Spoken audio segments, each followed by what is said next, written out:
Papa Dudut. Love is an expression of need. Ibig sabihin, hindi lang pag-ibig ang kailangan natin. Meron din tayong pangangailangang moral, emosyonal at pinansyal na ibinibigay ng karelasyon natin sa abot ng kanilang makakaya.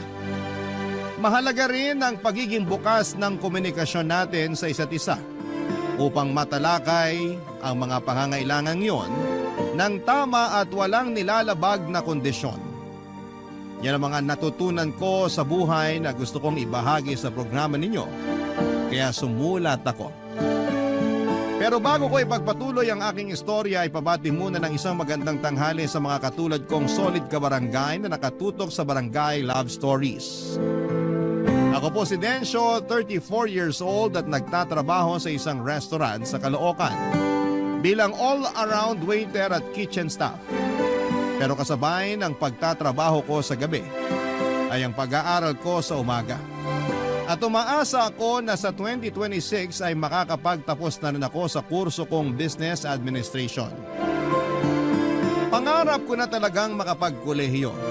Kaso hindi naman pinalad dahil mas inuna kong pagtapusin sa pag-aaral ang mga nakababata kong kapatid. 4 kami at ako ang panganay.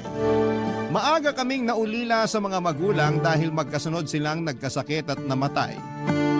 Mahirap lamang kami at maliit pa ang mga kapatid ko noon. Yung isa ay teenager katulad ko. Nagkahiwalay kami dahil inampon kami ng mga kamag-anak namin. Pero kinailangan ko pa rin kumayo dahil mahirap lang din ang aming angkan. At hindi kami kayang pag-aralin lahat.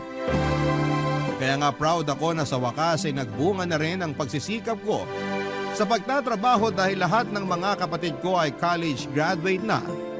Papa Dudut.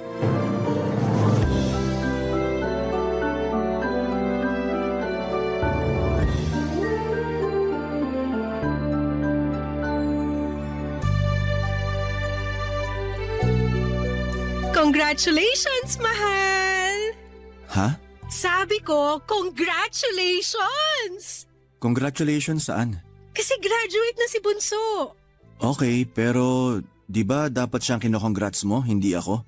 Nandun na tayo pero dapat ka rin i-congrats. Kasi ikaw ang nagpaaral at nagpatapos sa kanya. Katulad ng ginawa mo sa iba niyo pang kapatid. Kung hindi dahil sa pagsisikap mo, hindi sila mabibigyan ng pagkakataon na makapag-aral at makapagtapos. Ganun ba yon? Oo naman. Pero pakiramdam ko, responsibilidad ko naman talaga yon bilang kuya nila. Kaya nga congrats kasi parang ikaw na rin yung graduate. Salamat, mahal. Kapag pinupuri mo ako ng ganyan, nararamdaman ko na kahit paano may narating na rin ako. Ha? Kasi ngayon ang lahat ng mga kapatid ko profesional na. Bigla akong napaisip sa tungkol sa sitwasyon ng buhay ko. Ano ba kasing ibig mong sabihin? Huwag mo sanang mamasamain. Pero masaya naman ako sa achievement ng mga kapatid ko. Naiinggit lang siguro ako kasi lahat sila college graduate na samantalang ako. Eto, hamak na waiter lang at tagahugas ng pinggan at mga pinaglutuan sa restaurant na pinagtatrabahuhan ko. Teka lang, parang hindi ko naman yata gusto na hinahamak mo ang pagiging waiter mo, mahal. Baka nakakalimutan mo, kung hindi dahil sa trabaho mong yan, hindi ka makakapagpag-graduate ng mga kapatid. Kaya nga kapag pinapaalala mo sa akin yan, nakakalimutan ko yung katotohanan na ako na lang yung hindi nakapagtapos ng pag-aaral. Pwede ka naman mag-aral kung gusto mo. Madali na lang yun since wala ka nang pinapaaral sa mga kapatid mo. Pero 32 years old na ako. Eh ano naman? Matanda na ako para mag-aral. Ang babata ng mga kaklase ko, syempre mahihiya na ako nun. Hindi naman nakakahiya yun. Meron ngang iba mas matanda pa sa'yo pero nag-aaral pa rin. Merong lolo, lola, tatay, tsaka nanay. Ikaw 32 ka pa lang naman. Tsaka paalala ko lang sa'yo ha, na walang pinipiling edad ang edukasyon. Pero nagdadalawang isip pa rin ako kasi baka di na ako makasabay sa klase. Kasi nga ang tagal ko nang tumigil eh. Ang alam ko na lang ngayon, mag-serve sa mga customer at maghugas ng pinggan sa kusina. Lahat naman pwedeng pag-aralan. Lahat pwedeng matutunan. Kaya ka nga nag-aaral kasi tuturuan ka naman nila. Pero syempre, kailangan sipagan mo rin yung pagsi-self-study. Kaya mo yan. May tiwala ako sa kakayahan mo. Buti ka pa may tiwala, pero ako, ewan ko, ang hina ng loob ko. Hindi naman mahina ang loob mo eh. Mahiyain ka lang. Pero nagagamot naman yan.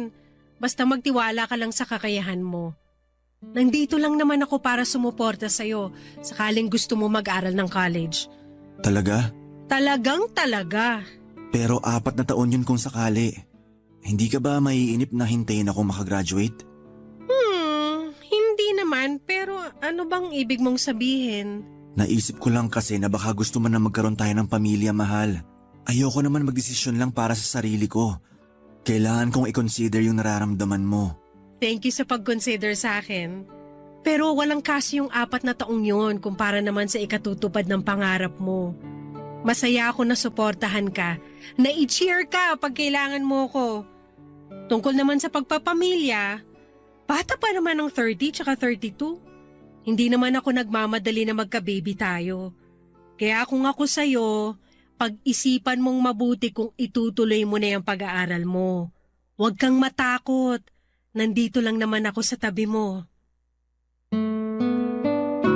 Papadudo tulad ng sinabi ko ay proud ako na napagtapos ko ng pag-aaral ang mga kapatid ko. At masaya ako sa mga achievement nila sa buhay.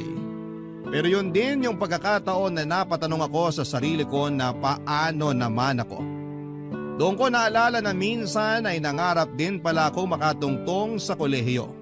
Pero kinalimutan ko na lamang ang pangarap na yon dahil nagkaedad na ako at nag-focus sa pagtatrabaho. Hindi ko na rin alam kung paano magsisimula. Baka hindi ko kayaning pagsabayin ang pagtatrabaho at pag-aaral.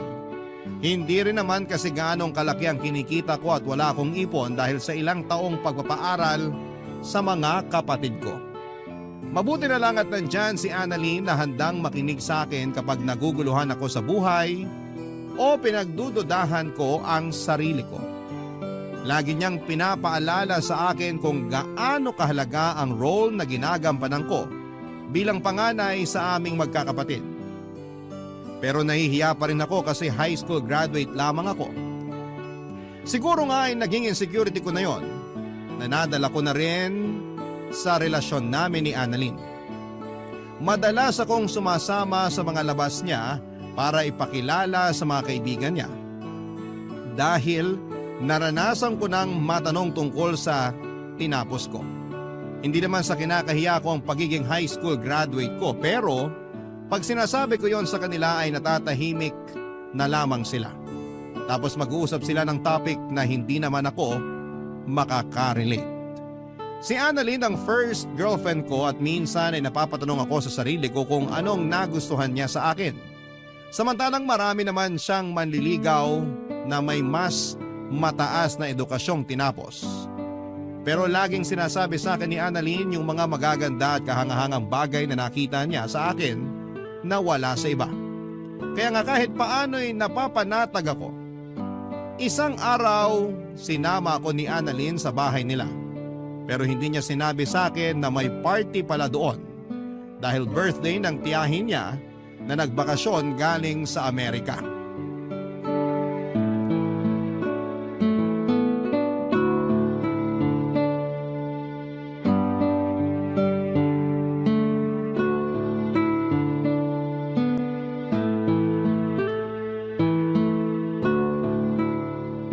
Sorry na mahal. Galit ka ba sa akin? Hindi ako galit sa'yo. Nagulat lang ako kasi di ko akalain may party pala rito sa inyo. Sana sinabi mo man lang para nakabili ako ng formal na damit. Mamaya ano pang sabihin ng parents mo sa akin? Wala silang sasabihin sa'yo. At saka maayos naman yung damit mo, hindi mo kailangan ng formal. Gusto ko lang maging presentable sa harap ng pamilya mo. Lalo na nandito pala yung auntie mo. Mabait naman si Auntie Betty, hindi ka nun i-judge. Tsaka wala kang ang dapat ipag-alala sa itsura mo. Ang gwapo mo kaya dyan sa suot mong polo shirt. Siyempre, regalo mo kaya sa akin to. Yan, kinilig tuloy ako. Pero kabado pa rin ako. Kumalma ka nga. Saan ka ba kinakabahan? Hindi saan, kundi kanino. Kanino? Sa Auntie Betty ko? Oo, Ako bang pinag-uusapan niyo? Auntie Betty! Payakap naman ako! Grabe, ang tagal din ng huli kitang nakita. Hindi ka pa ba nag-aasawa? Hindi pa po, Auntie. Pero may boyfriend ka. Oo naman po. Ay, kasama ko po ang boyfriend ko. Si Densho po. Hello po ma'am. Ma'am. Nako, wag mo na akong tawaging ma'am. Auntie Betty na lang. Nice to meet you, Denso. Nice to meet you rin po ma'am. Ay, Auntie Betty po pala. Ano ba naman tong boyfriend mo, Annalyn? Kabado masyado. Nanginginig pa yung kamay, oh. Hindi naman ako nangangagat. Siyempre, ngayon lang din niya kasi kayo nakilala kaya kinakabahan po siya. Pero sinabi ko naman po kay Densho na mabait kayo. Ay, marami rin nakapagsabi sa akin yan. Kasi nga totoo naman po. Mabait kayong auntie kaya mahal na mahal namin kayo. Mahal ko rin kayo, lalo ka na. Alam mo ba na si Annalyn ang pinakapaborito ko sa mga pamangkin ko? Talaga po? Oo, kasi masunurin tong batang to at lagi akong kinukumusta kahit na nasa Amerika na ako. Nga lang, may tampo ko kasi hindi man lang niya sinabi sa akin na nagka-boyfriend na pala siya. Auntie naman, plano ko po kasi kayong sorpresahin. Sa bagay, nasorpresa mo nga ako. Matanong lang kita, Denso, ano bang tinapos mo? Ano po? Kung ano yung natapos mo, anong trabaho mo sa ngayon tsaka pinagkakaabalahan sa buhay. Siyempre, gusto kitang kilalanin ng husto kasi boyfriend ka ng paborito kong pamangkin. Si auntie talaga? Mamaya may makarinig sa'yo kakasabi mo na ako yung paborito mo. Ano naman kung may makarinig? Totoo naman. Ano po kasi, yung totoo, high school graduate lang po ako. High school graduate? Ibig sabihin, hindi ka man lang nakatungtong sa kolehiyo? Hindi po. Kasi pinagtapos ni Densho sa college yung mga kapatid niya, auntie. Ay, talaga? Opo! Maaga kasi silang naulila kaya siya na lang yung nagtaguyod sa mga kapatid niya. Inuna niya yung pag-aaral nila. Nagbunga naman po yun kasi lahat sila profesional na ngayon. Nakakabilib nga, pero anong plano mo sa buhay, Densho? Kung lahat sila profesional na, ibig sabihin, napag-iwanan ka na nila. Hindi naman po siguro ganon, auntie. May trabaho naman po si Densho at kumikita siya ng sarili niyang pera. Ano bang trabaho mo? Waiter po at all-around kitchen staff. Nako, ang baba ng sweldo niyan. Alam mo, may aasenso ka pa sa buhay kapag nakapagtapos ka ng pag-aaral. Huwag mong pangarapin na hanggang tumanda ka waiter ka lang at tagahugas ng pinggan sa kusina. Tulungan mong sarili mo na umasenso.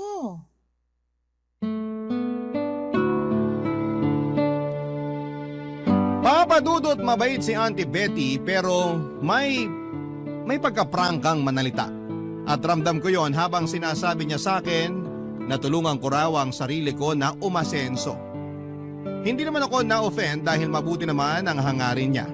Gusto lamang niya akong mapabuti para sa sarili ko at sa amin ni Annalyn. Hindi rin naman nagtagal yung pagkausap niya sa akin dahil tinawag na siya ng iba nilang kamag-anak.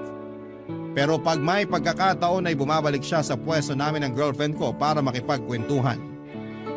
Aaminin kong namangha ako, papadudot, at humanga talaga ako sa tiyahin ng girlfriend ko pagkakita ko pa lamang sa kanya. Sa edad niya kasing 45 ay napakaganda pa rin ang hubog ng katawan niya. Halatang alagang-alaga rin ang kutis niya at puro masusustansyang pagkain lamang ang kinakain niya. Noong una ay nailang pa akong kausapin si Auntie Betty dahil baka dumugo ang ilong ko sakaling mag-English siya. Pero natawa naman ako kasi matatas siyang magtagalog. Bukod doon ay magaling din siyang magdala ng usapan kaya hindi nagtagal ay naging komportable na ako sa kanya. Masaya naman yung party kahit na ilang beses akong nahiya. Doon ko biglang naisip na kung may tinapos lamang ako, mas confident akong humarap sa mga kamag-anak at kaibigan ni Annalyn. Hindi yung mananahimik lamang ako sa isang sulok at naghihintay na sana ay mag-uwian na at matapos na ang party ng gabing yon. Papadudot. Barangay Love Stories. Barangay Love Stories.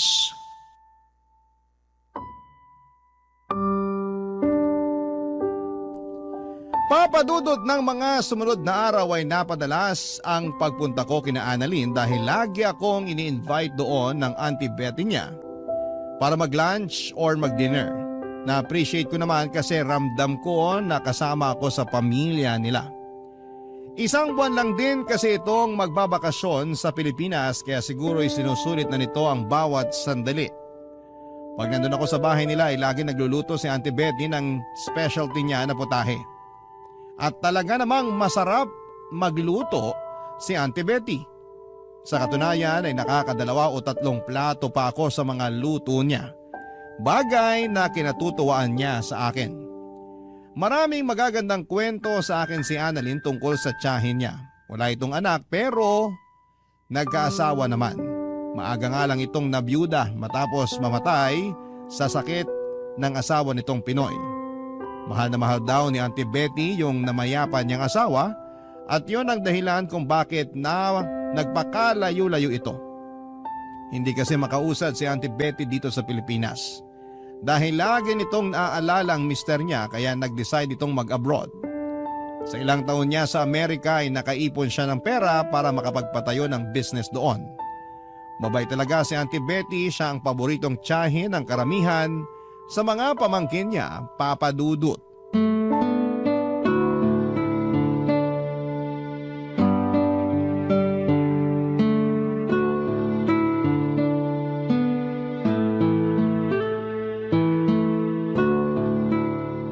Denso, halika nga rito mag-usap tayo sandali.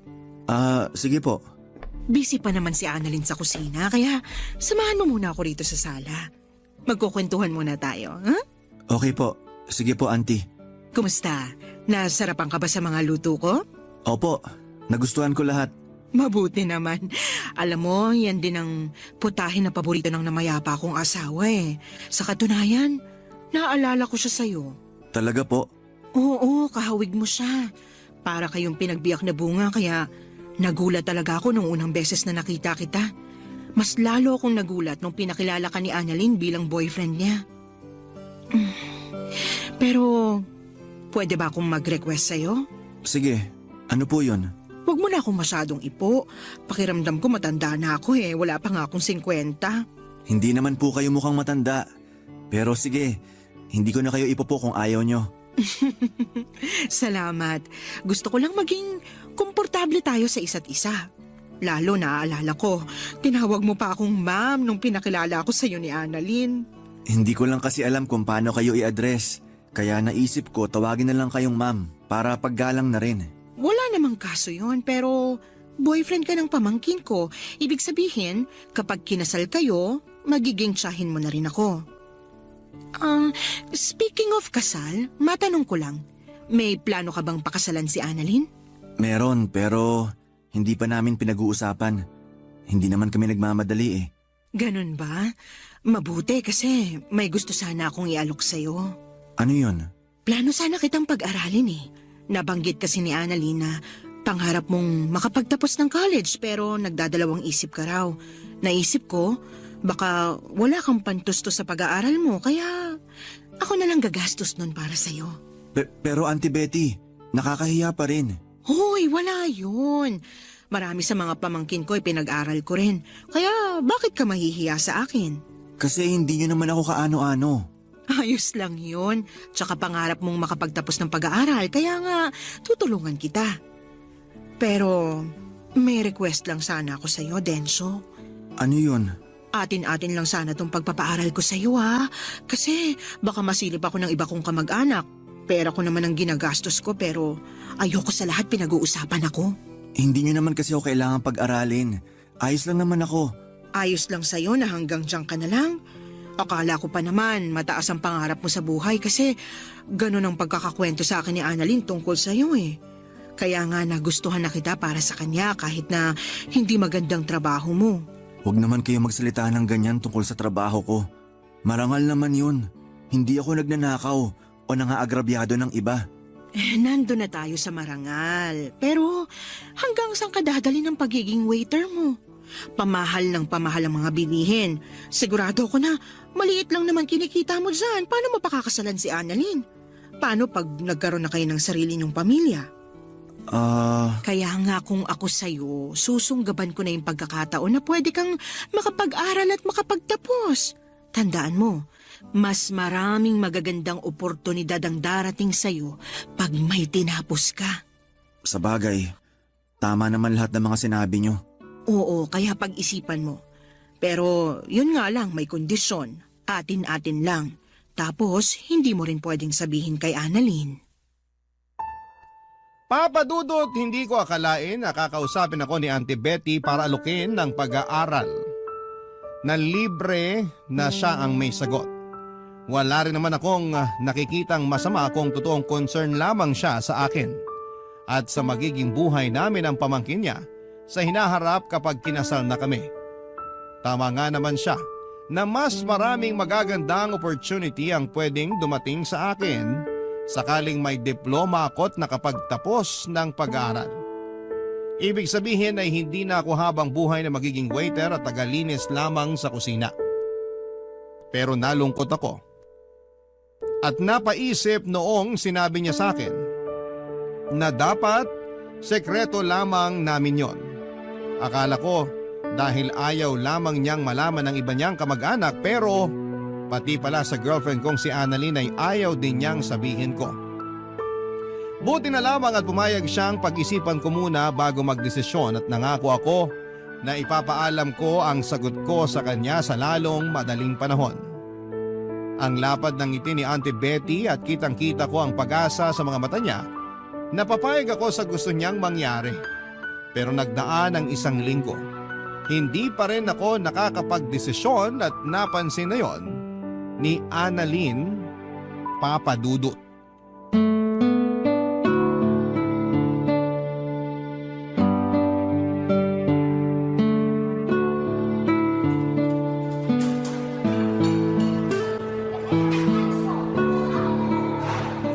Mahal, may sakit ka ba?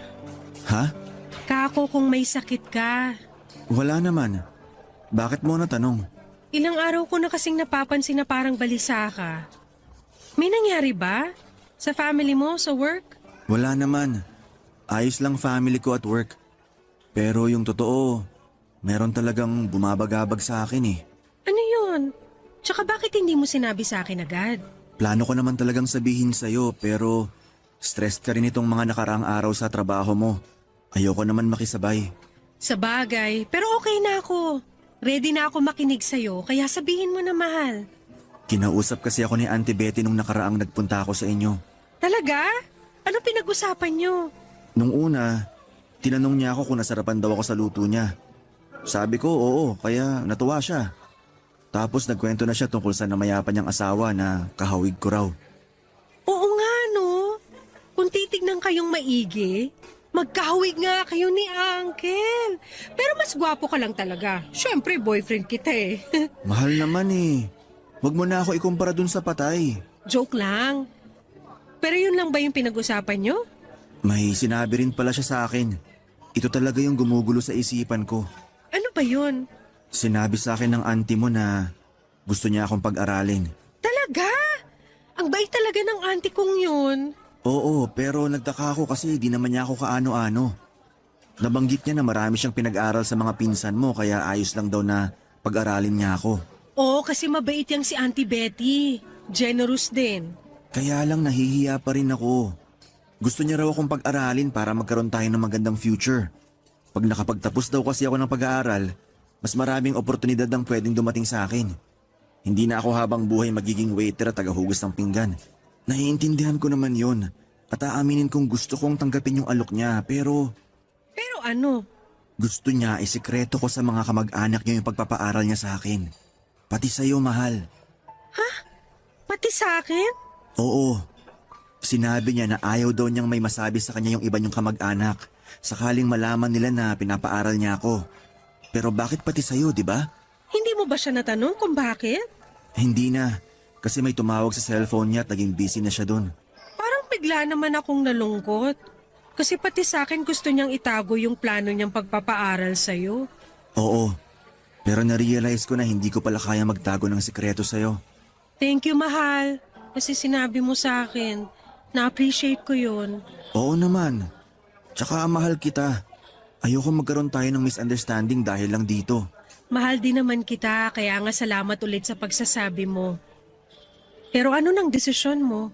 Sa totoo lang, wala pa akong desisyon eh. Sinabi ko lang sa auntie mo, bigyan ako ng panahon para makapag-isip. Sana wag ka mag-isip ng kung ano ha. Narealize ko kasi tama rin naman siya. Pag may tinapos ako at nagkaroon ako ng magandang trabaho, mabibigyan kita ng kasal na pinapangarap mo. At makakapag-ipon tayo para sa pamilyang bubuuin natin. Hindi ko naman kailangan ng magarbong kasal, mahal. Kahit sa West lang ayos na sa akin basta ikaw ang pakakasalan ko. Gusto ko pa rin maging memorable sa'yo yung kasal natin. Sa estado ko kasi ngayon, aminado ako na hindi ko pa yun maibibigay sa'yo. Pwede naman pero kailangan ko pang mag-ipon ng ilang taon. Sinabi ko naman sa'yo na hindi naman ako nagmamadali na magkaroon tayo ng pamilya. Kasi katatapos mo pa lang sa responsibilidad mo sa mga kapatid mo. Kumbaga, nagsisimula ka pa lang makaluwag-luwag kaya willing to wait naman ako. Kaya nga pinupush kita mag-aral na ngayon. Ay, maganda sana ang offer ni Auntie kaso bakit kailangan kayo lang dalawa yung makakaalam? Papa Dudut, kinalungkot ko nang makita kong nalungkot si Annalyn matapos niyang malaman ang tungkol sa plano ng tiyahin niya na sikreto yung pagpapaaral nito sa akin kung sakali. Kasi kung may mabuting intensyon ng tita niya, kung gusto talaga nitong makatulong sa akin ay bakit kailangan pa nitong itago ang mabuting gawain nito. Doon ako kinutuban na baka may ibang binabalak si Auntie Betty. Pero ayoko namang tumalon sa konklusyon at mag-isip ng masama tungkol sa kanya. Hanggang isang araw ay nakatanggap ako ng chat sa messenger mula kay Auntie Betty. Nagulat pa nga ako noon kasi hindi ko naman akalain na magpapadala siya sa akin ng mensahe. Ang laman noon ay ang pagtatanong niya sa akin kung payag na raw ba akong pag-aralin niya. Naglatag din siya ng kondisyon at inulit na naman sa akin na dapat ay sekreto lang naming dalawa ang plano niyang pagpapaaral sa akin. Nang mga panahong yon ay nakapagdesisyon na ako. At alam ko na kung ano ang isasagot ko sa kanya. Lalo pat, desperado na ako. Papa Dudut. Barangay Love Stories. Barangay Love Stories. Papa Dudut, desperado na akong tanggihan ang alok ni Auntie Betty na pag-aralin ako kahit na may mabuti siyang intensyon at hangarin para sa akin at sa amin ang pamangkin niya. Malakas ang kutob ko na meron siyang hidden agenda at ayoko nang sumugal dahil baka masira kami ni Annalyn. Ramdam ko na kursonada niya ako. Iba kasi siyang makatingin sa akin sa tuwing nandun ako sa bahay nila. Malagkit yon at may isang beses na napansin kong napakagat-labi pa siya. Nang dumako ang mga mata niya sa gitnang bahagi ko. Kaya nga nang sinabi ko kay Auntie Betty sa chat na tinatanggihan ko ang alok niya ay nagalit siya sa akin, pero kumalma rin naman siya. Sinabi ulit niya na baka natatakot lamang ako kaya nagdadalawang isip ako. Pag-isipan ko raw ulit at sabihin sa kanya ang sagot pag nagkita na kami ng personal. Sakto na in-invite na naman niya ako na mag-lunch sa bahay nila, Annalyn. Ayaw ko sana pumunta kasi ayaw ko siyang makita pero naisip ko na gamitin na lamang ang pagkakataon para sabihin sa kanya ng harap-harapan na hindi ko matatanggap ang alok niyang pagpapaaral sa akin. Kaya lang, may nangyaring hindi ko lubos na inaasahan.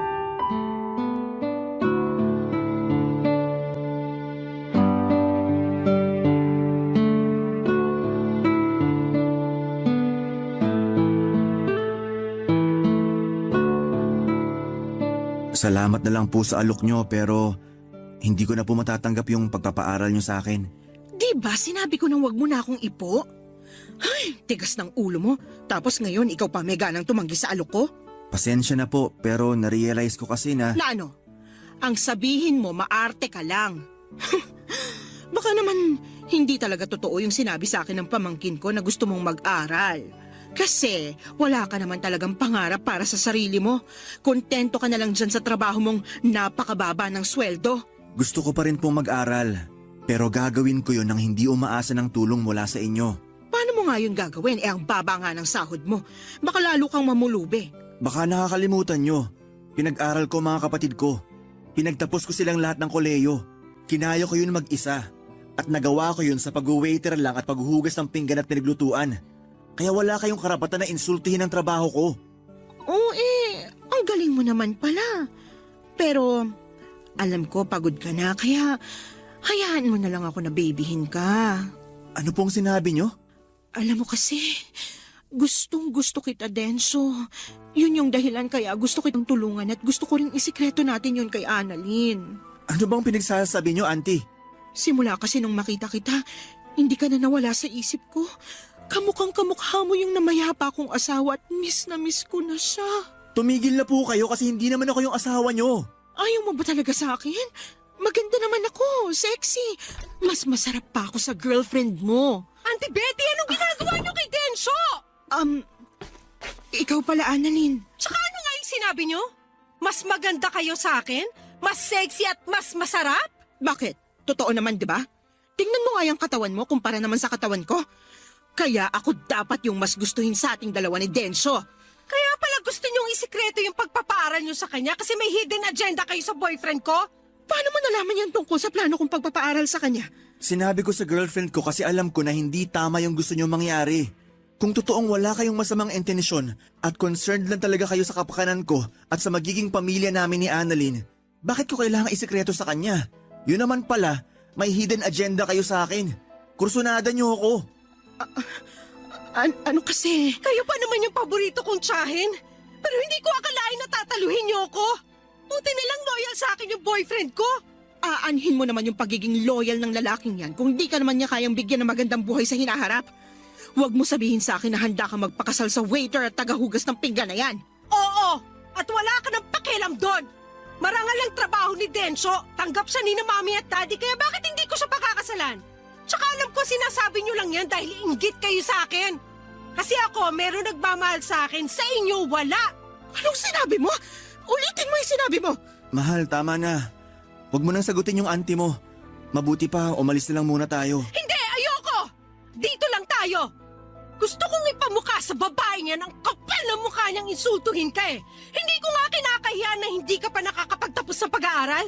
Tapos siya, lalaiting ka lang na akala mo kilalang kilala ka na? Hindi ako makakapayag noon! Papadudot, mabuti na lang talaga dumating si Annalyn para ipagtanggol ako sa tiyahin niya. Nalit na lamang din kasi ako bigla sa mga pangiinsultong sinabi nito sa akin dahil sa pagiging high school graduate at waiter ko. Pakiramdam ko ay inapakan niya ng husto ang pagkatao ko at nawala bigla yung kumpiyansa ko sa sarili ko na matagal kong inipon. Kahit lalaki ako ay naiyak na lamang ako pagkalis namin ni Annalyn sa kanila. Buti na lamang talaga at kasama ko ang girlfriend ko habang inaalo ako. Pagkatapos ng tagpong yon ay hindi na kami nagkita ni Auntie Betty hanggang sa mabalitaan ko na lamang na nakabalik na siya sa Amerika. Blinako na rin siya sa messenger para hindi na siya makapag-chat sa akin. Doon ko naramdaman yung matinding kagustuhan ko na makapag-aral at makapagtapos para may pagmamalaki ako sa hinaharap. Pero hindi ko lang yon gagawin para sa sarili ko kundi para sa amin ni Annalyn. Mahal na mahal ko ang girlfriend ko at malaki ang papel na ginagampanan niya para hindi ko maramdaman na wala akong narating sa buhay dahil lang ganito lamang ang natapos ko. Siya rin ang nagpapayo sa akin kasama ko sa mga malulungkot at masasayang araw ko. Kaya naman nangako ako na poprotektahan ko siya at ang relasyon namin. Doon ako nagsabi sa kanya na gusto kong mag-aral na talaga. Tulad ng inaasahan, full support siya sa akin. Mabuti na lang at may mga institusyon na tumatanggap ng mga estudyanteng may edad na at nagtatrabaho kaya kahit extra challenge ang pagkaaral habang naghahanap buhay, inspirado ako at motivated na makapagtapos balang araw. Mabilis na nagdaan ang 2 taon, incoming third year student na ako sa kursong Business Administration, Papadudot.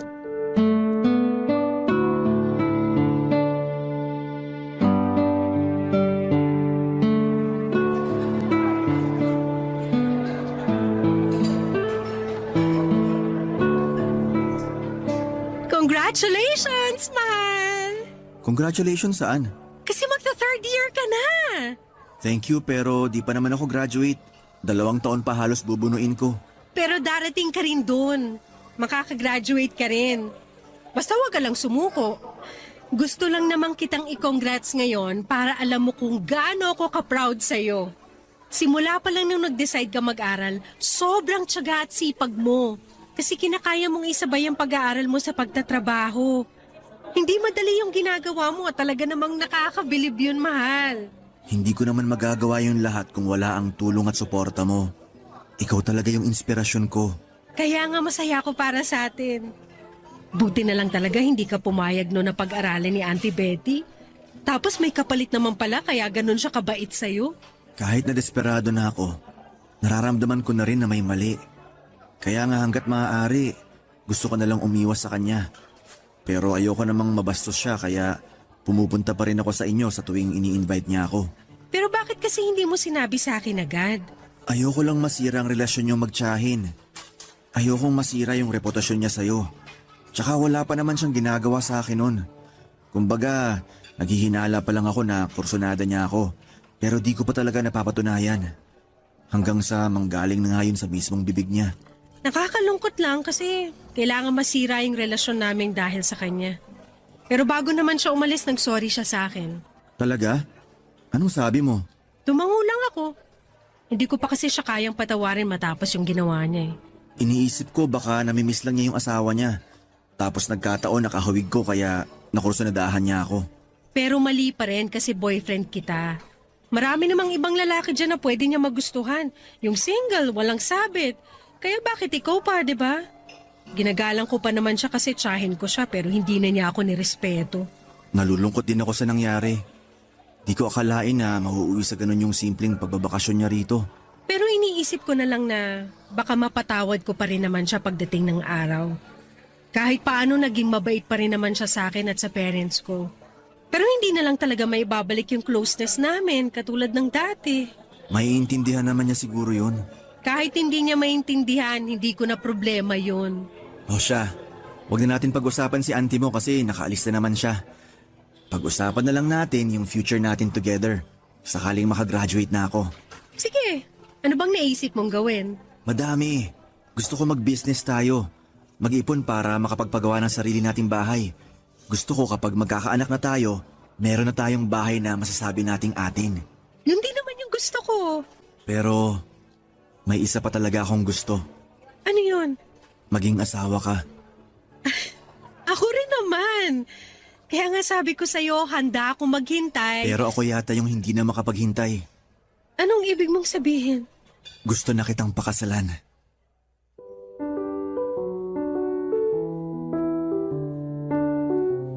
Papadudot, nag-propose ako kay Annalyn ng araw na yon sa paborito naming fast food chain na kinakainan. Simple lang yung proposal, pero masasabi kong memorable. Gustong gusto ko na talagang iharap sa altar ang babaeng mahal ko.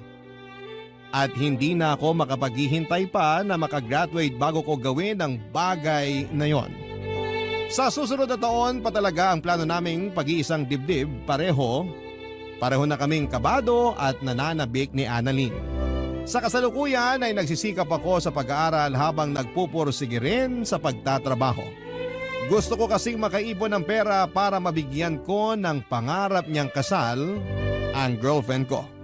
Minsan lang naman yon sa buhay namin kaya gusto kong gawing espesyal. Alam ko na bagaman mahirap ay matutupad ko ang mga pangarap ko na ito. Isa na nga doon ay ang makapagtapos ako ng kolehiyo. Masaya ako dahil suportado ko ni Annalyn at ng mga kapatid ko. Hanggang dito na lamang po ang sulat ko at naway nakapulot kayo ng aral at inspirasyon sa kwentong ibinahagi ko. God bless po and more power sa Barangay Love Stories. Number 1 po kayo sa puso namin. Ang inyong kapuso at kabarangay forever, Densyo. Dear Papa Dudut, ako nga pala si Gesmond, 40 years old, isang tagabantay ng isang PCR na malapit sa isang sikat na tourist spot. 15 years na ako sa trabaho na ito. Tatay ko ang unang nagbantay sa PCR na binabantayan ko sa ngayon.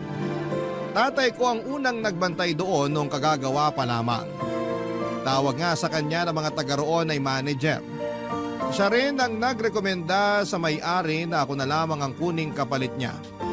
Napaaga kasi ang pag-retire ni tatay sa trabaho dahil tinamaan siya ng stroke.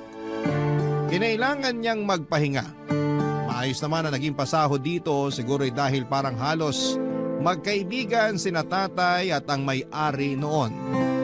Kaya nahiya na bigyan ako ng mababang sahod. Kaya hindi na rin ako lumipat pa ng trabaho dahil kontento naman ako sa pagtrato sa akin doon. At ang sahod syempre. Saka dagdag din na mahina ang loob ko sa pagpapalit ng trabaho. Pakiramdam ko dahil hindi ako nakapagtapos ng pag-aaral ay mare-reject ako. Masaya naman kasi sa trabaho ko lalo't na kaklose ko na ang kapalitan ko sa trabaho na si Mercedes. Mas matanda siya ng 10 taon sa akin. Nalungkot nga ako ng bahagya nang sinabi niyang malapit na siyang mag-resign. Lumaki na raw ang mga bayarin niya lalo't nabuntis ng maaga ang panganay niyang dalaga. Sinubukan ko pa nga siyang pigilan, takot talaga ako sa pagbabago. Pero sinabi niya na kailangan niyang maging praktikal. Kaya naman sinulit na namin ang mga nalalabing panahon na magkasama kaming dalawa. Masasabi kong bukod sa katrabaho ko si Mercedes ay siya rin ang nagsilbing best friend ko. Hirap din kasi akong makipagkaibigan. Mahihayin ako at hindi ko man lang magawang tignan ang isang tao sa mga mata niya dahil baka may mapo na siyang hindi maganda sa aking itsura. Pero pagdating kay Mercedes, confident ako lagi sa sarili ko dahil komportable ako sa kanya, Papa Dudut.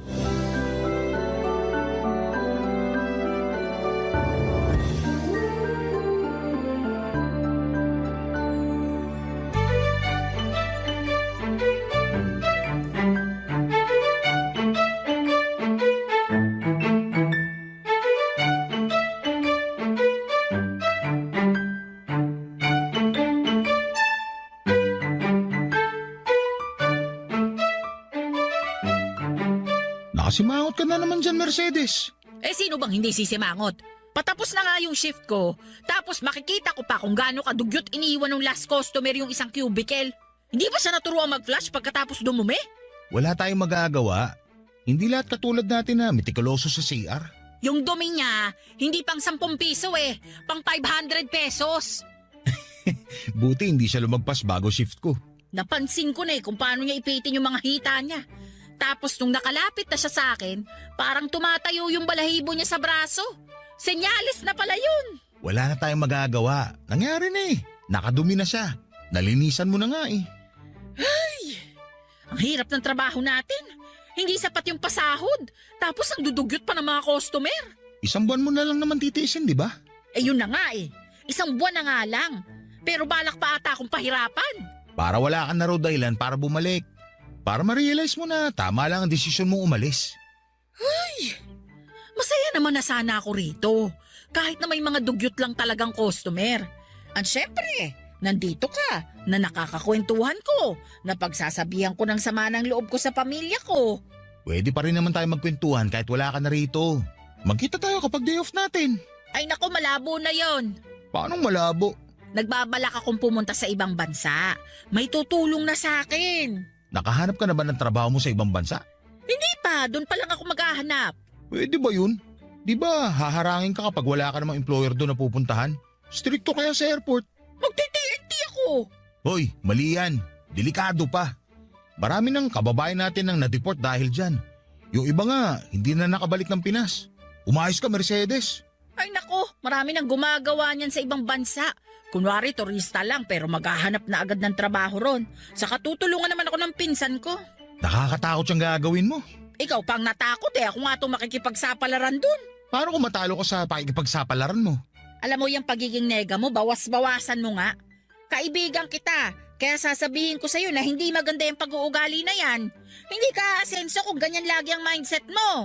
Sapat naman na kinikita ko ngayon. Hindi ko na kailangan maghangat pa ng pag-asenso. Masaya na ako sa kung anong meron ako. Darating din ang araw na hindi ka na makukontento sa kinikita mo rito. Lalo kung magtutuloy-tuloy ang pagtaas ng bilihin. Ikaw na rin mismo ang tataka sa malaking banyo na to. Hindi rin. Masaya ako rito. Maayos si boss sa akin. Wala naman ako mga anak na kailangan kong problemahin. Eh paano naman ang tatay mong na-stroke? Hindi naman siya naghahangad ng sobra sa akin. Naibibigay naman ng bunso namin lahat ng pangangailangan niya. Pangmerienda nga lang ni tatay yung inaabot ko, sapat na yun eh. Hindi sa hinihiling ko to ha. Pero paano kung isang araw bigla ka nalang mangailangan ng malaking pera? Saan ka kukuha? Eto, sinasabi ko sa'yo. Kahit isang buwan mong kupita na mga bayad na mga nagbabanyo rito, hindi pa rin magiging sapat yon, sigurado. Sasagutin ko pa sana si Mercedes sa kanyang huling mga sinabi. Pero may dumating ng customer at kailangan na naming magpalit ng shift. Nagpaalam na rin si Mercedes at sinabing kailangan pa niyang samahan ang anak niya para magpa-check up sa OBGYN. Hinayaan ko naman na siyang umalis, Papa Dudut, habang nakaupo at naghihintay ng mga gagamitin ng banyo. Napaisip ako sa mga sinabi ni Mercedes sa akin. Paano kung isang araw ay hindi na lamang ako makontento sa kinikita ko? Paano kung isang araw bagsakan ako ng malaking pangangailangan ng Diyos at mapinitan akong maghanap ng ibang pagkakakitaan para lamang matapos ang pangangailangang yon? Paano kung humingi ng sobra si tatay sa akin bukod sa inaabot kong pangmeryenda niya? Paano kung mapagod na ang bunso namin na magsustento sa pangangailangan ni tatay? Yan ang mga tanong na naglaro sa isipan ko habang nakatulala at nag-aabang na mag-aabot ng barya para makigamit ng banyo. Ilang oras na umikot ang maraming katanungan sa isipan ko, Papa Dudut. Nagkataon pa na walang masyadong gumagamit ng banyo dahil Lunes. Wala rin kailangang linisan sa mga cubicle. Nakaupo lamang ako sa entrance at pinaglalaruan ng mga binayad na barya sa akin. Pinagmamasdan ko lahat ng mga piso, 5 piso hanggang sa 20 pesos na barya. Hinayaan kong kumalansing ang mga barya habang sabay-sabay ko silang hinahalo sa lalagyan. Nasa ganung posisyon ako nang may lumapit sa akin na isang babae na sa tansya ko ay nasa 30 anyos lamang. Payat at mukhang galing sa puyat o pag-iyak. Mukha ring hindi naligo pero hindi naman siya mabaho. Lalo nung lumapit siya sa akin para magbayad. Paula nga pala ang pangalan niya at sa kanya iikot ang kwentong ito, Papa Dudut.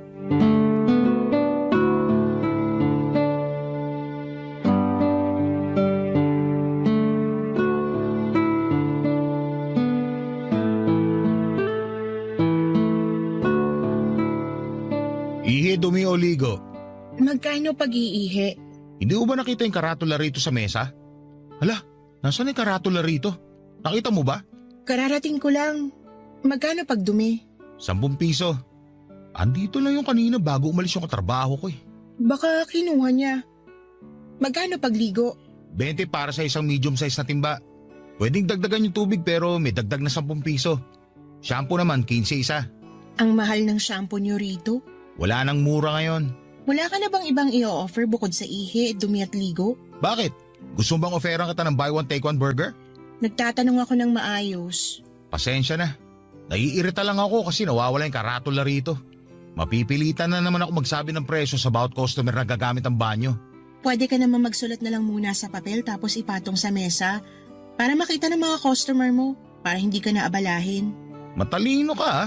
Bakit ba hindi ko naisip yan? Siguro kasi punong-puno ng utak mo ng problema kaya hindi ka makapag-isip ng maayos.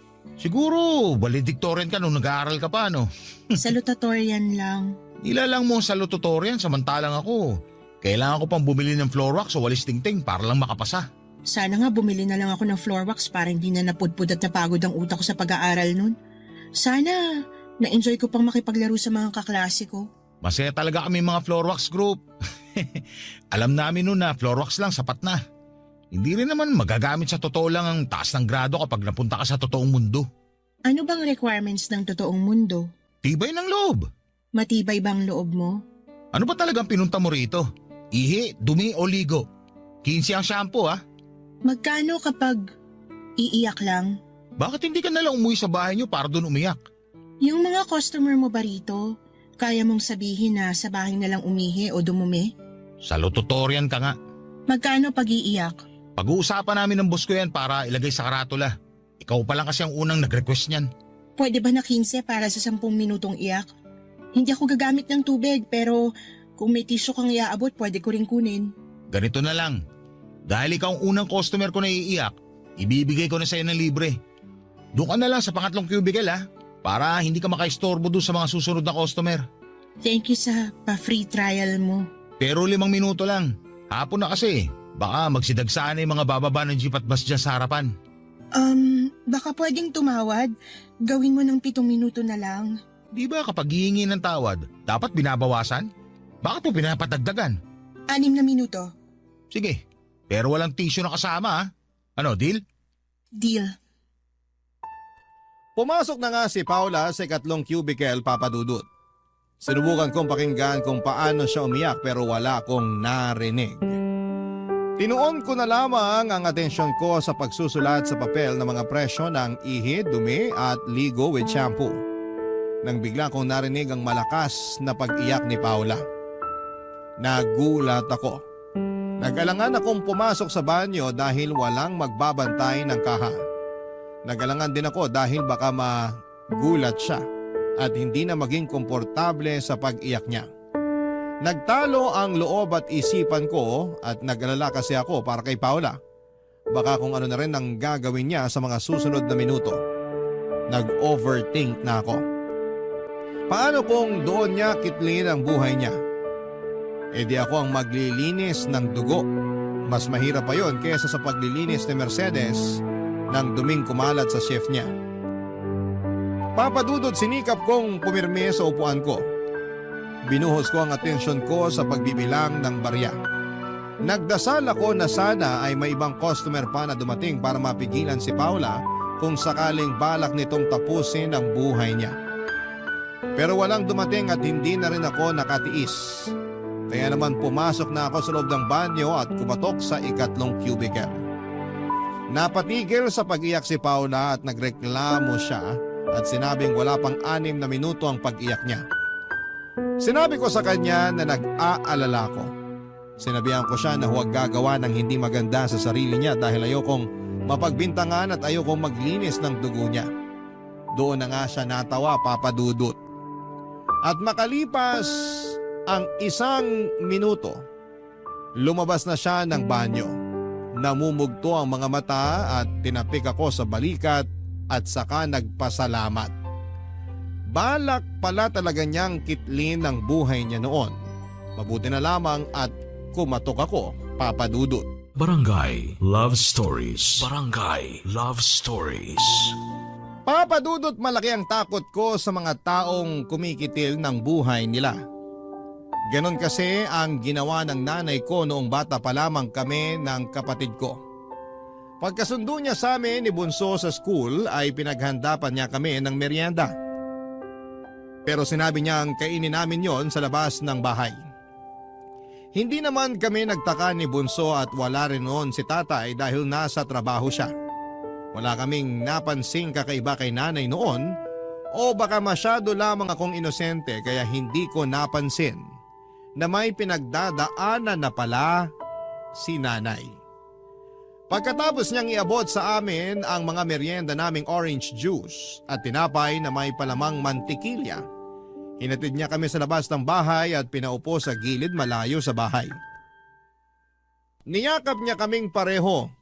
Tinitigan sa mga mukha, hinaplos niya ng paulit-ulit ang mga pisngi naming magkapatid.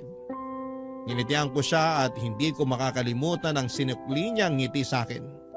Sinabihan niya kami na huwag papasok hanggat hindi dumarating si tatay. Tumango lamang kami ni Bunso.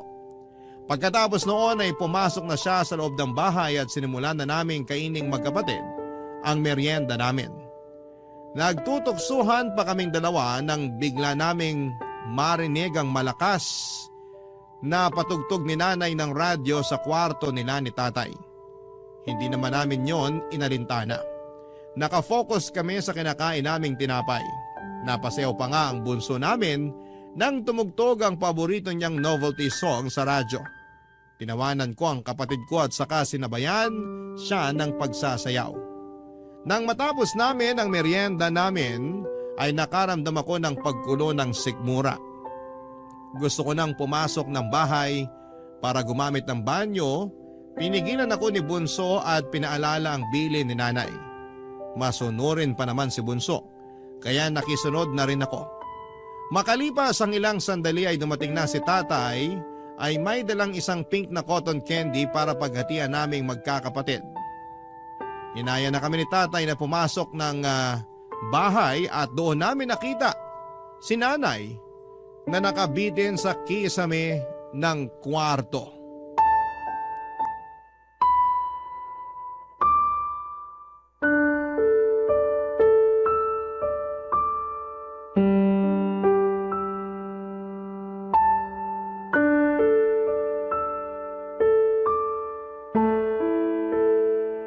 Magkano na presyo ng pag-iyak sa banyo?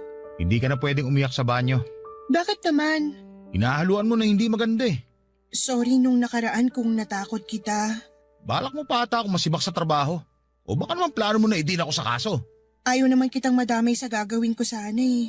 Ayaw mong madamay ako dito gagawa ka na hindi maganda sa sarili mo. Malamang madadamay ako. Iimbestigahan ako. Buti sana kung may iba kang kasabay na magwi-witness para sa akin. Sorry na nga. Sorry. Kung natuloy ang pagtapos mo sa buhay mo, may magagawa bang sorry mo pag nakulong na ako? Hindi na mauulit. Talaga? Kasi bawal ka na rito sa PCR namin. The customer is always right. Kahit kikitilin na ang buhay, right ka pa rin? Nabigla lang ako noon. Hindi na talaga yun mauulit. Sana ganyan din ang sinabi ng nanay ko noon, na nabigla lang siya. Ha? Sana nabigla lang siya noon. At sana tama ang timing namin bago namin siya nakitang nakabiti sa kisame. Sana lang talaga. Tinapos ng nanay mong buhay niya? Bata pa lang kami noon. May hawak pa akong cotton candy na pinag-aagawan namin magkapatid. Tapos pagpasok namin ng bahay, nakita na lang namin siya nakabiti sa kisame. Sorry. Mula noon hindi na ako kumain pa ng cotton candy. Lalo na yung pink. Di makita o makaamoy noon, ayoko. Kaya pag may tumatambay na nagbebenta ng cotton candy dyan sa tapat, tinataboy ko talaga. Napabarangay na nga ako minsan dahil doon. Sinabi mo bang totoong dahilan? Bakit ko sasabihin? Di kinaawaan nila ako. Ayaw mo bang kaawaan ka? Mas gusto kong maintindihan ako. Wala bang nakakaintindi sa'yo? Si nanay. Pero wala na siya. Salamat sa pagpapaalala ha. Sorry, nagkamali na naman dila ko. Huwag kang makasarili. Huwag mong kitilin ang buhay mo.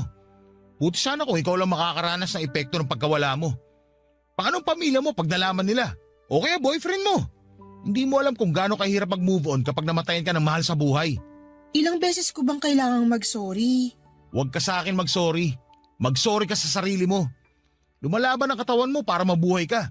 Tapos dahil nagpadala ka sa pagkabigla, gusto mo tapusin ka agad ang pinaghirapang protektahan ng katawan mo? Madali lang kasi sa'yong sabihin yan. Pero sa mga katulad namin na may mabigat na pinagdadaanan, ito lang ang nakikita naming solusyon para matapos ng lahat eh. Siguro sa'yo matatapos ang lahat. Pero pagkatapos mo sa mundo na to, magsisimula ang bagong buhay ang mga mahal mo sa buhay. Alam mo ba kung gaano kahirap magsimula ulit? Lalo kapag minawala. Hindi na talaga ako pwede sa CR na to, kahit umihi lang. Hindi na. Wala na akong tiwala sa'yo. Lahat na lang kayo walang tiwala sa akin. Paano ako magtitiwala sa'yo sa ginawa mo? Kaikilala ko pa lang sa'yo. Pinapasok na nga kita ng libre sa banyo, tapos ipapahamak mo pa ako? Paano kung i-reset natin tong pagkakakilala natin? Magsimula ulit tayo. Magkano pag-iihi? 5 piso. Wala bang bawas? 10 piso yung bawas o dumi. Ibig kong sabihin, pabawas naman ang presyo sa pag-ihi. Kahit wala ng tissue, okay lang.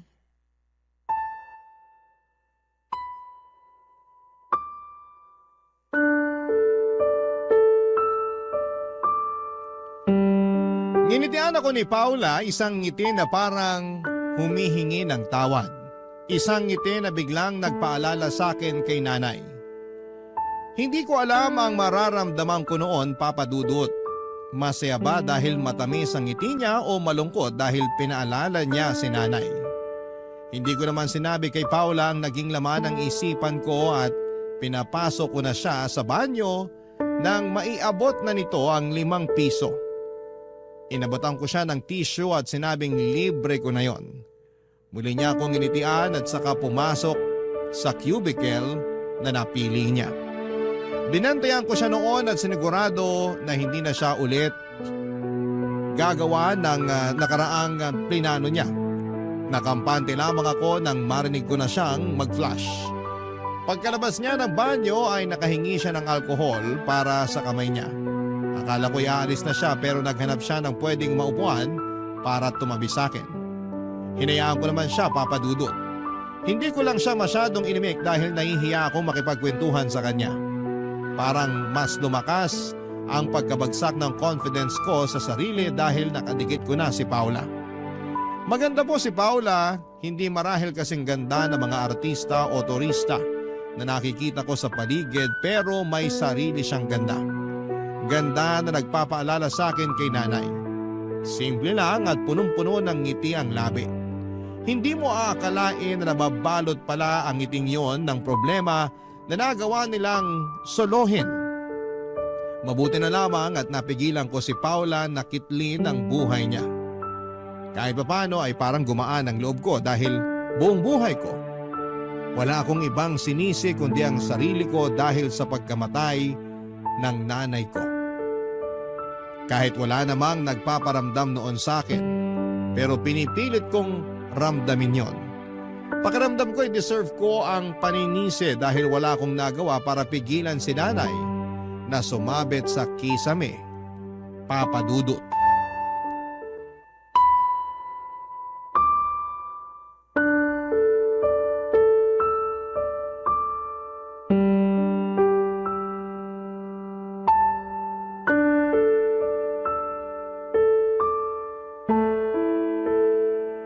Pwede ba nating pag-usapan ang nangyari sa nanay mo?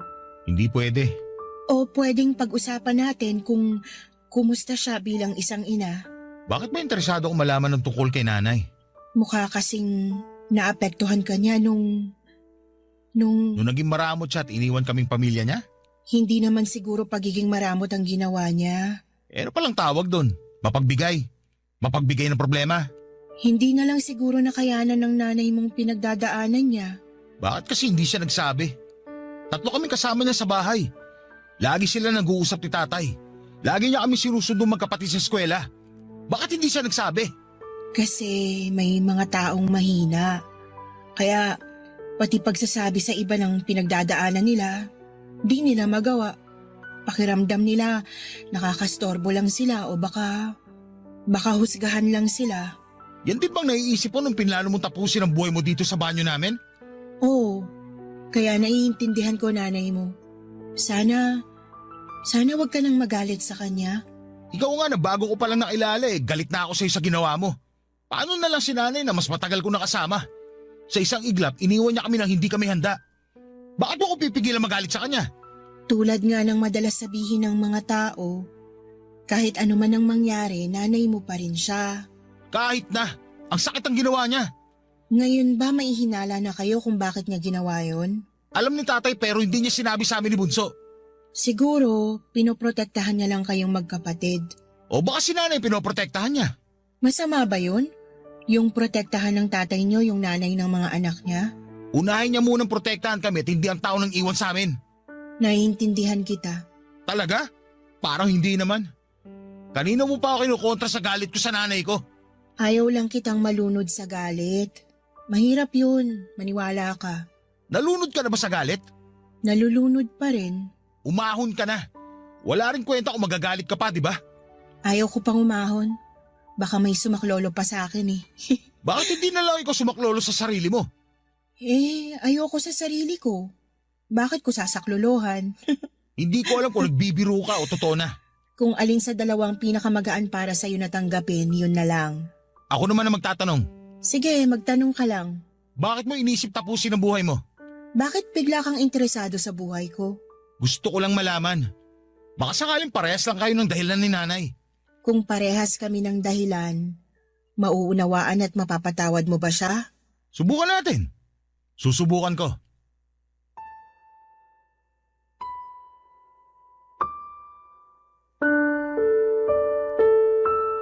Naputol ang usapan namin ni Paula nang may dumating para umihi. Hindi muna kami nakapag-usap at naghintay kaming makarinig ng flush at agos ng tubig mula sa lababo.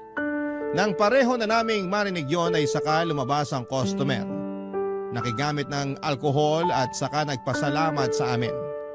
Hinintay namin siyang makalayo at nag-abang pa kung merong customer na susunod. Nang makita naming wala ay nagsimula ng magkwento si Paula. Nalaman ko na binenta siya ng kanyang tatay sa katrabaho nito. Binenta para maging asawa. Mas matanda pa sa tatay ni Paula ang pinagbentahan sa kanya. Ayaw mang makisama ni Paula sa katrabaho ng tatay niya pero pinili pa rin niyang sumama. Gusto lang niyang makalayo sa ama niyang sugarol.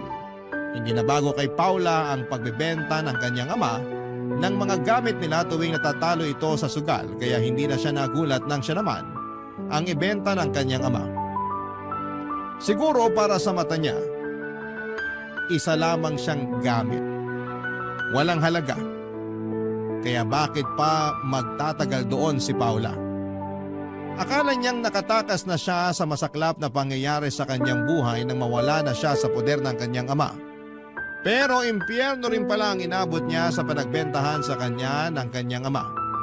Lagi siyang sinasaktan at persahan pa siyang pinaligation para malaya niyang magamit ang katawan ni Paula anumang oras nito gusto. Ayaw daw niyang maging ama, sakto namang ayaw ding maging ina ni Paula. Pero paminsan-minsan daw ay naiisip ni Paula kung ano ang pakiramdam na maging isang ina. Baka kasi yun din ang makapaghilom sa kanya. Baka kasi yun din ang makapagtakas sa kanya sa kinakasadlakan niya. Baka maraming baka, pero hanggang doon lang yon. Dahil alam niyang hindi na siya pwedeng magdalang tao. Dahil pinutol na yon ang katrabaho ng kanyang tatay, Papa Dudut. Barangay Love Stories. Barangay Love Stories. Papa Dudut, na padalas na ang punta ni Paula sa pay CR namin. Nakilala na rin siya ni Mercedes. Naging magkakaibigan kaming tatlo at napagtawanan na ang mga minsang pagkakamali namin sa buhay. Tulad na lamang ng pagkitil ni Paula sa buhay niya para hindi na bumigat ang usapan namin. Saka para hindi ko na rin maalala ang ginawa ni nanay. Masaya ako na naging kaibigan na si Paula. Dahil nga sa nalalapit na ang pag-alis ni Mercedes, hindi na ako masyadong nalungkot dahil may pumalit na sa pwesto ni Mercedes sa buhay ko. Lagi kong nakakausap si Paula at wala siyang trabaho at kapag wala ang katrabaho ng tatay niya, tumatakas si Paula para puntahan ako. Nagtatagal siya hanggang bago sumapit ang alas 7 ng gabi. Lagi siyang may dalang pagkain para pagsaluhan namin. Nung una ay ayaw niyang kumain doon sa may PCR dahil nai-imagine niya ang mga dumi ng mga tao. Pero nasanay na rin siya. Nagkakilala na rin kami ng husto at bukod kay Mercedes, kay Paula lamang ako naging close. Wala kasi akong masyadong naging kaibigan mula nung namatay si nanay. Natakot akong magtiwala sa mga tao kaya siguro ay pati sarili ko ay nawala na ng tiwala. Kaya ang bilis kong makontento sa trabaho ko.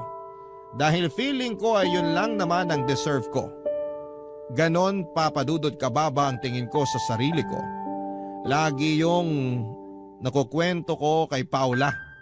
Lagi lang din siyang nakikinig. Hindi siya madalas magbigay ng advice, gusto niyang makinig lang sa akin. Dahil ayon sa kanya, minsan ay kailangan lang ng tao nang may makikinig sa kanila. At yon ang ginawa niya sa akin. Hindi ko naisip kailanman na totoo yon pero noong pinaranas sa akin ni Paula, ang sarap pala sa pakiramdam na may makikinig sa iyo kahit na walang ibigay na payo, Papa Dudut.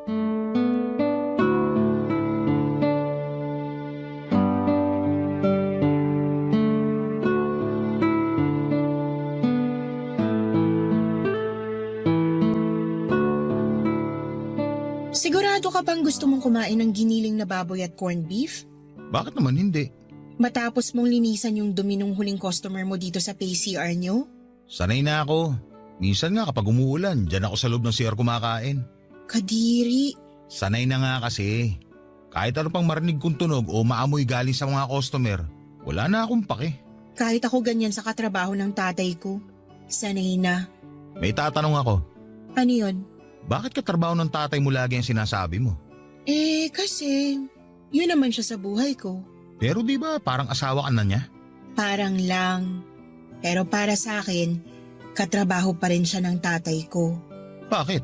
Para mas madaling tanggapin ang kahayupan niya. Sobra naman sa kahayupan? Bakit para sa'yo ba? Hindi pa sobra yung mga kinuwento ko na pinagagagawa niya? Hindi mo na siya kahit kailan tatawaging asawa? Kahit umabot pa sa kabilang buhay. Ganun katindi ang galit mo sa kanya ha? Galit at pandidiri. Ayaw mo bang tumakas? Ito lang ang kaya kong pagtakas eh. Anong ibig mo sabihin? Itong pagpunta-punta ko sa'yo tuwing wala yung katrabaho ng tatay ko. Ito lang ang takas na kaya ko. Baka makayanan mo pa magpakalayo-layo. Ikaw, kaya mo bang lumayo sa trabaho mo tapos maghanap ng iba? Hindi. Hindi rin ang sagot ko. Pero hindi naman ako pinapahirapan ng trabaho ko. Pinapahirapan kang mangarap ng trabaho mo. Mas masakit yun. Yung makontento ka na lang dahil yan na lang ang meron o dahil yan na lang ang feeling mong deserve mo. Aray ah, hindi ka na nagbabayad sa pag-ihi mo rito. Mananakit ka pa ng ganyan. Napasobra ba? Sorry. Epekto siguro ng mga asukal na kinain ko kanina. Ang hyper tuloy ng dila ko. Pero bilang kaibigan mo, kung kaya mo nang tumakas, so suportahan kita. Ipagdadasal ko na makasakay ka na sa bus at makatakas ka na. Mukhang malabo. Tanggap ko naman ang ganito ang buhay ko. Alam mo, naisip ko lang ha. Nakakainis pala na tanggapin mo na lang lahat ng nangyayari sa'yo kahit gusto mo lumaban, no? Akala ko ba tanggap mo na lahat ng nangyayari sa buhay mo? Kontento ka na kamo sa trabaho at buhay mo ngayon? Ewan ko ba?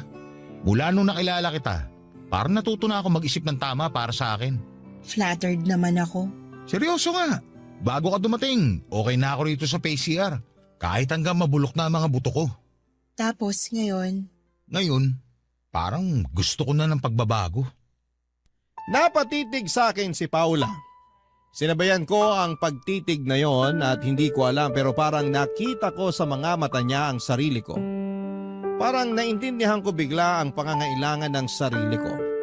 Hindi agad natapos ang pagtitig namin sa isa't isa at sinubukan kong ngumiti para mabawasan ang tensyon ng pagkakatitig namin. Pero mahina ako hanggang sa bigla na lamang hinawakan ni Paula ang hita ko. Nilapit ang mukha niya sa mukha ko. Hindi ako nakagalaw, Papa Dudut. Hinayaan ko siya sa ginagawa niya. Naramdaman ko ang hininga niya sa pisngi ko. Napansin ko sa mga mata niya na parang gusto niyang may mangyari sa amin. Napaisip ako. Nakita rin kaya niya na gusto kong may mangyari sa amin. Agad ko namang nakuha ang sagot sa tanong ko at nahuli ko na lamang si Paula na idinikit ang labi sa akin. Sumabay ako. Doon na kami nagsimulang maghalikang dalawa, Papa Dudut. Hindi namin alintana ang paligid, mabuti na lamang at walang taong masyado dahil Lunes at kalagitnaan pa ng araw. Kaya malaya naming nagawa ang gusto namin. Nagmadali kaming pumasok sa loob ng cubicle. Sa pangatlong cubicle kung saan ay plinano ni Paula na kitlin ang buhay niya. Doon namin tinuloy ang sinimulan namin sa labas. Mabilis kaming nakapaghubad at doon ay may nangyari sa aming dalawa. Ewan ko ba. Pero para sa akin ay yun ang pinakamagandang nangyari sa buhay ko pagkatapos mamatay ng nanay ko. Pagkatapos ay nagmadali na kaming lumabas ng cubicle. Nagbalik na kami sa dating pwesto at mabuti na lamang at wala pa rin customer o tao sa paligid. Walang nakahuli sa amin. Sinekreto namin ang pangyayaring yon. Walang pwedeng makaalam. Kahit si Mercedes, mas lalo na ang katrabaho ng tatay ni Paula.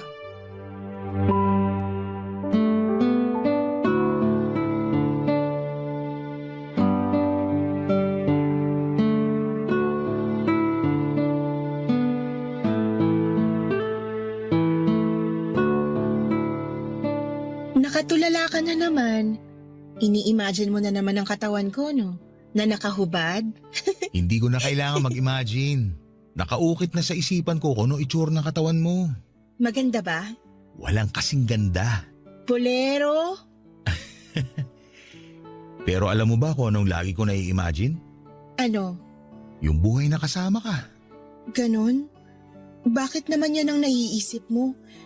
Ayaw mong bumalik sa pag-imagine sa katawan ko?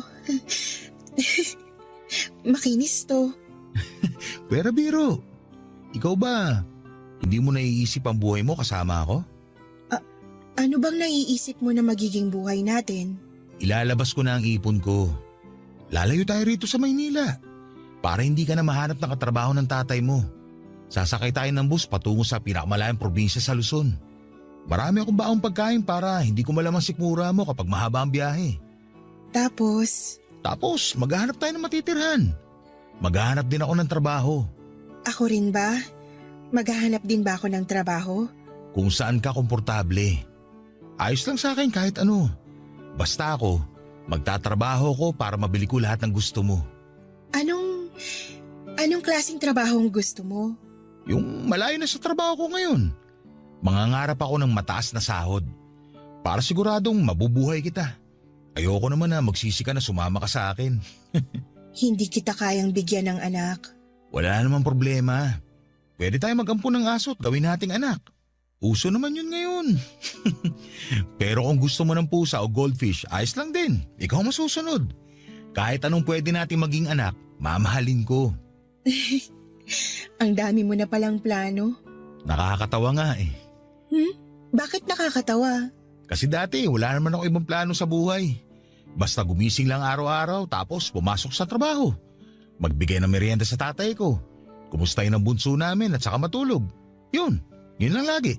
Ako bang dahilan ng mga bagong plano mo? Ikaw ang inspirasyon ng pagbabago ko. Masaya ka ba? Kung alam mo lang kung gaano ako kasaya. Pwede ba tayo ibang bansa? Parang mas magandang magiging buhay natin pag nang ibang bansa tayo. Alam mo, yan ang nakalista sa plan B ko.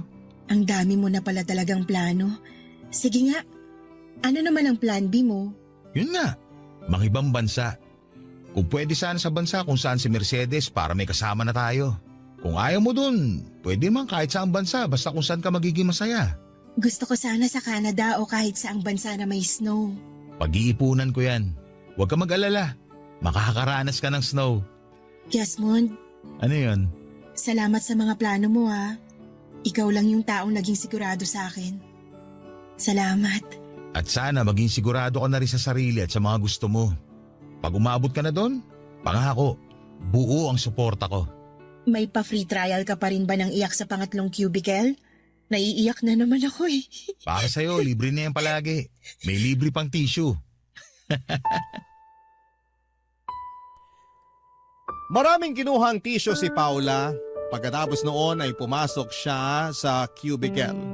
Natagalan siya pero hindi naman ako nangamba. Alam ko namang hindi na niya uulitin ang unang ginawa niya doon. Ganon na nabuo ang tiwala ko sa kanya. Maya-maya pa ay narinig ko na ang pag-flash niya ng CR. Pagkalabas niya at sinutil ko pa siya at sinabing kailangan niyang magbayad dahil nag-flash siya ng kubeta. Natawa na lamang siya at hinalikan ng pisngi ko. Hinalikan ko siya sa labi at tinitigan niya ako at parang muli kong nakita si nanay nung huling beses ko siyang nakitang buhay. Inaplos niya ng paulit-ulit ang pisngi ko. Nilaro ang buhok ko. Tumitig sa akin at saka inalalayan ako ng matamis na pagkakangiti. Parang si nanay siya. Hindi ko pinahalata kay Paula na nakaramdam ako ng lungkot. Nagbukas ako ng topic para mawala sa isipan ko ang imahe ng nanay ko.